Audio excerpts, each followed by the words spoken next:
Assalamualaikum. Nyolun na di PD Ikram di Banda Aceh. Tente abi buru kasih bulan lebih dah lum keliling seluruh Aceh lah yang lum keliling.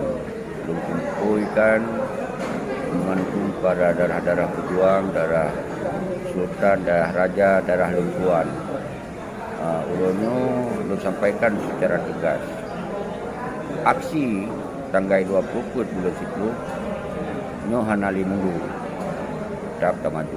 Tente sukses acaranya ketika utamanya mengunjung bangsa Aceh bersaban-sari tapi bersaban-saban tapi bersaban-saban tunggu. Jadi kitanya orangnya alhamdulillah mengunjung bangsa Aceh pada umumnya tak sepakat, tak kompak untuk tak pegang aksi raih di PD sebagai konvoi untuk nyatakan bahwa bangsa Aceh mentongna. Bangsa Aceh ini hanjik penuh, bangsa Aceh bangsa carong.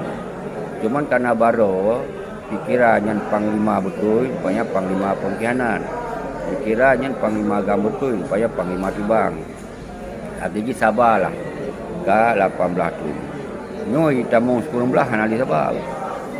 Kampungnya anali sabar, maka kita mulai lewat kekuatan rakyat. Kita mulai lewat kekuatan rakyat, baru kita kumpul menunggu kekuatan yang tak boleh. Belum fikir lagi kan, nyolon di sini. Tente nyobak warung. Anjir belum panjang apa.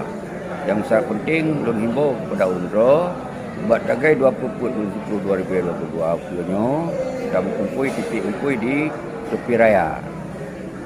Dan kemudian abaikan perintah-perintah larangannya, abaikan karena katanya hanya ilegal karena berdasarkan undang-undang RI dan konvensi internasional berarti mengeluarkan pendapat di muka umum aksinya asal hanya anarkis, hanya dengan kekerasan yang dilindungi oleh undang-undang internasional maupun nasional. Lagi yang mentong. Assalamualaikum warahmatullahi wabarakatuh.